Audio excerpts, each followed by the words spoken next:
Le point numéro 2 est très important parce que Dieu, dans notre quotidien, nous pousse à voir comme Dieu voit.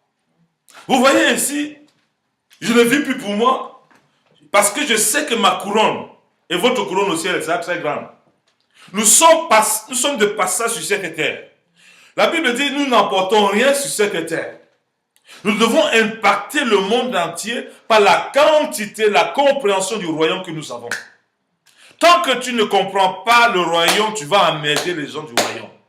C'est pour ça qu'il est important de sortir des petits périphériques d'incompréhension des choses de Dieu et demander avec Dieu, avec humilité, Seigneur, je veux comprendre encore mieux l'évangile. Mais tu ne peux pas t'investir dans la vie des hommes et des femmes si cela n'est pas très important. Lorsque j'ai vu Jésus descendre sur la terre, Dieu pouvait transformer le monde entier en un clin d'œil, mais il a donné la possibilité, il pouvait exterminer toute la terre, mais il a donné la possibilité à l'homme de se repentir. Ça veut dire que chaque homme a toujours la possibilité de se repentir, qu'importe la gravité de son péché, il est capable d'être meilleur pour le Seigneur. Alors j'ai vu Dieu dans sa magnificence envoyer Jésus-Christ sur cette terre. Lorsque Jésus est venu sur cette terre, il était avec ses disciples. Quand il est venu pour avoir ses disciples, il allait vers les pharisiens. Les pharisiens ne l'ont pas reconnu. Il a dit la loi, la Torah est accomplie. Les mêmes personnes qui attendaient le Messie n'ont pas discerné le Messie qui était devant eux. Ils l'ont pourchassé. Et le Messie ne s'est pas découragé. Il allait vers la maison égarée des enfants d'Israël. Il a commencé à appeler le collecteur d'impôts. Il a appelé des républicains, des pécheurs, pour les inculquer les valeurs qu'il voulait inculquer aux pharisiens. Qu'est-ce que je veux dire aujourd'hui? Quand Dieu veut utiliser un homme, il ne regarde pas ton niveau intellectuel, mais il regarde la disponibilité de ton cœur. Il a appelé les disciples des pécheurs.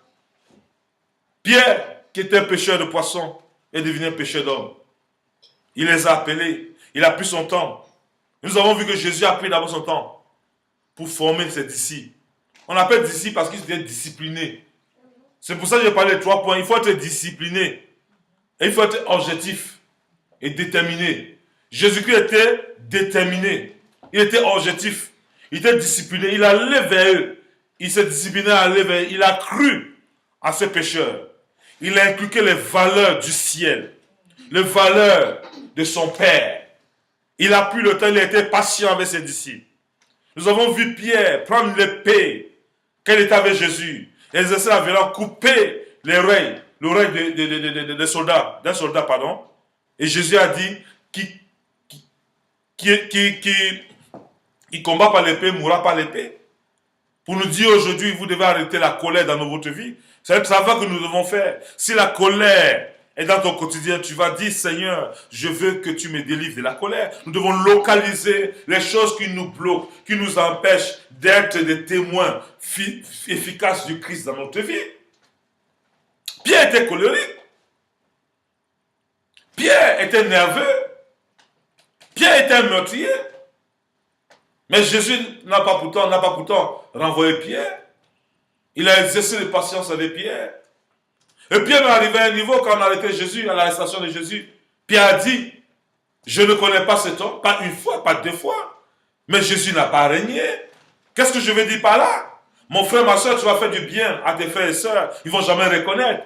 Mais ce n'est pas pourtant que tu ne vas pas continuer à faire du bien. Alléluia. Il y a des gens qui vont m'attaquer, me persécuter en tant que pasteur. Mais je ne veux pas arrêter d'être pasteur. Alléluia. Il y a des gens qui vont me critiquer, mes collègues qui vont me critiquer, mais je ne vais pas arrêter. Mais je vais manifester les fruits de l'esprit et être toujours avec eux et laisser Christ qui est en moi gagner leur cœur au nom de Jésus.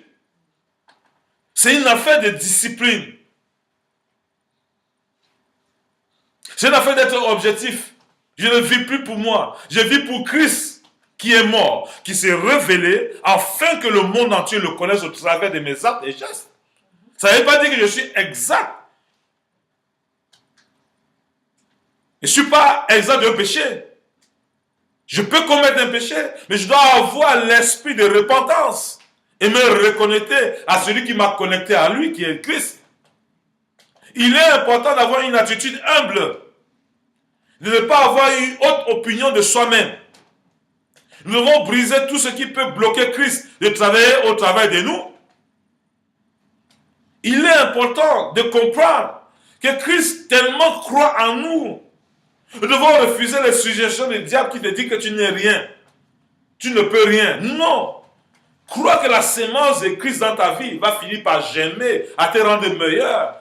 Il n'y avait rien de bon en Pierre. Mais c'est celui que Christ a établi, son église sur la terre. S'il a pu établir sur Pierre, ça veut dire que toi, tu es très important. Je crois que tu es même mieux que Pierre. Alléluia. Ne sois pas comme Judas, qui s'est donné la mort lui-même. S'il n'avait pas accepté l'esprit de culpabilité du diable jusqu'à se donner la mort, s'il s'était repenti, je crois que Christ l'aurait pardonné. Alléluia. Qu'importe la gravité de ton péché, il y a une rédemption en Christ. Reviens. Christ peut refaire encore ta vie. Il peut réécrire ton histoire. Il peut t'envoyer là où les hommes ne pouvaient plus t'envoyer. Là où les hommes t'avaient mis une barrière. Christ va te lever là-bas et t'envoyer à un standard au-delà de ta compréhension. Christ est capable de briser ses pouvoirs de malédiction sur ta vie. Ce mari de nuit qui t'empêche, viens expérimenter la puissance dans le sang de Christ. Et tu verras que Christ est capable de te libérer. Femme, homme, Christ est mort pour toi. Ne laisse plus t'asservir par des hommes, mais accroche-toi à la sainte parole. Dieu a dit à Josué, chapitre 1, verset 8, que ce livre de la loi ne s'éloigne point de ta bouche. Médite-la jour et nuit. Alors, si tu ne médites pas la parole de Dieu, tu vas méditer les œuvres du diable. C'est la parole de Dieu qui te fait être inimitié des choses du diable. La parole de Dieu qui te rend courageux. Qui te dit, s'il a fait avec Abraham, s'il a fait avec Jacob, s'il a fait avec Isaac, il le fera avec moi. Quand vous lisez l'histoire de Jacob, Jacob a eu dur. Il a eu un ange déboîté. Son nom a été changé à Israël. Alors Dieu est capable de t'utiliser, qu'importe l'handicap que tu as. Qu'importe l'handicap que tu as, il peut le faire. Les auteurs de la Bible, nous voyons David, parmi ses frères, il était insignifiant. David était l'homme choisi par ses parents pour aller donner les troupeaux. Mais David a été fidèle. Il n'a pas dit à son père, pourquoi tu n'envoies pas mes frères où ils vont? Non, il s'est contenté de ce qu'on lui a donné de faire. Pendant qu'il le faisait avec un cœur assidu, Dieu du ciel a vu qu'il pouvait compter sur David. Il a fait de David le roi. Là où ses parents ne le comptaient pas parmi ses enfants comme un enfant, Dieu a compté sur David. Il s'est investi sur lui. Il est devenu roi en Israël. S'il a fait avec David, il peut le faire avec moi. Il peut le faire avec toi. Peut-être en toi, on ne voit pas en toi une nature de chef d'État. On ne voit pas en toi un directeur. On ne voit pas en toi un chef d'entreprise. On ne voit pas en toi un pasteur. On ne voit pas en toi un docteur, un apôtre, un appelé. Mais laisse-moi te dire, Dieu du ciel te voit comme son envoyé spécial. Alléluia. Ne te laisse pas asservir par des fausses concessions, des faux raisonnements que le diable essaie de mettre dans ta pensée. Tu vas dire ce matin, mon raisonnement, je le confie à Dieu. Et je vis par les fruits de l'esprit. Au nom de Jésus. C'est pour ça qu'il est important de réviser sa marche avec Dieu au quotidien. De réviser sa marche avec Dieu au quotidien. De réviser ses convictions. Nous devons être disciplinés dans ce que nous faisons. Être objectif et déterminé. C'est le point numéro 2. Mais au point numéro 3 maintenant, nous rentrons encore à Matthieu chapitre 28, verset 19. Enseignez-leur à observer tout ce que je vous ai prescrit. Alors, nous passons notre temps à blâmer les gens qui ne sont pas enseignés. Voyez-vous, si quelqu'un ne connaît pas à quoi il est appelé à répondre aux besoins de Christ, il va donner ce qui est en lui. L'homme ne peut que donner ce qui est en lui. Nous devons travailler les fruits de l'esprit et enseigner les gens, selon Apocalypse chapitre 3, verset 20. Qu'est-ce que la Bible nous dit? Apocalypse 3, 20, il est écrit.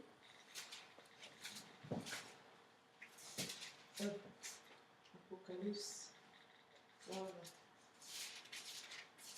Il est écrit. Voici, je me tiens à la porte et je frappe. Si quelqu'un entend ma voix et ouvre la porte, j'entrerai chez lui, je souperai avec lui et lui avec moi. Alléluia. Nous constatons ici que dans Apocalypse chapitre 3, verset 20, Jésus se tient à la porte de ton cœur encore ce matin.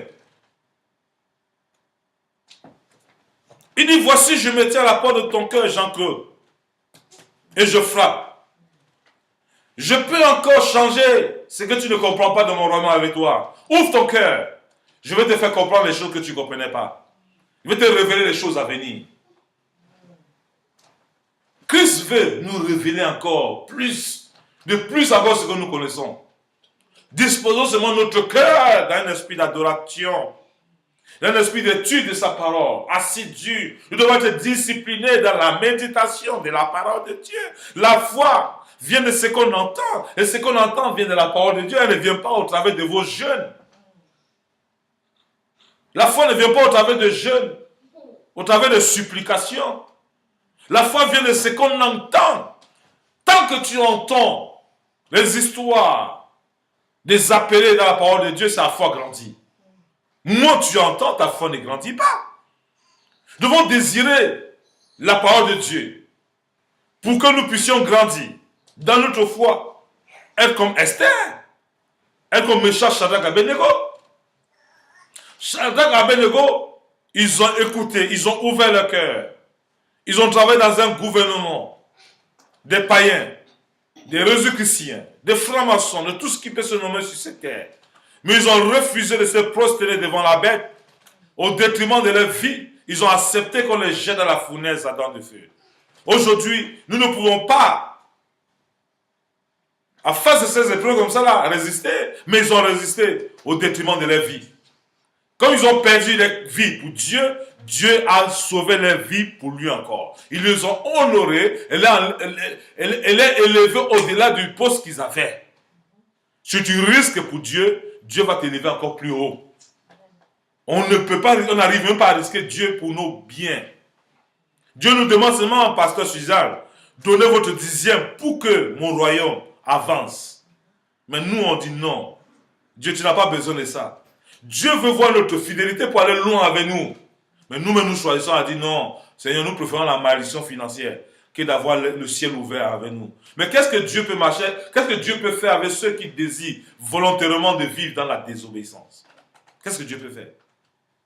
Comment ta foi peut grandir dans la désobéissance? Dieu te dit, lève-toi, va à Paris, prêcher l'évangile, va annoncer. Va explorer le terrain, va comme mon espion. Tu dis non, je préfère dormir à Bruxelles, je préfère dormir en Allemagne, je préfère dormir aux États-Unis. Tu ne te lèves pas pour aller. Le monde entier appartient à Christ. Si tu as choisi de le faire, tu n'es que son ouvrier. L'agile entre les mains du potier. Est-ce que l'agile peut dire au potier ce qu'il veut devenir? L'agile se laisse mouler par le potier qui est Dieu. Ce matin, si tu écoutes le cri de Dieu, laisse Christ travailler au travers de toi. Ne sais pas d'épater Dieu avec ta propre vie, mais laisse-lui t'influencer par le biais du Saint-Esprit. C'est pour ça qu'il a dit, il est préférable que je m'en aille. Je vous enverrai le consolateur, le Saint-Esprit. Le consolateur, le Saint-Esprit, c'est cette voix intérieure qui te dit, Dieu compte sur toi. Dieu peut faire encore avec toi. Fais-lui confiance. Il est fidèle. Ce que tu ne comprends pas, il te fera comprendre au temps convenable et au temps marqué. Au nom de Jésus.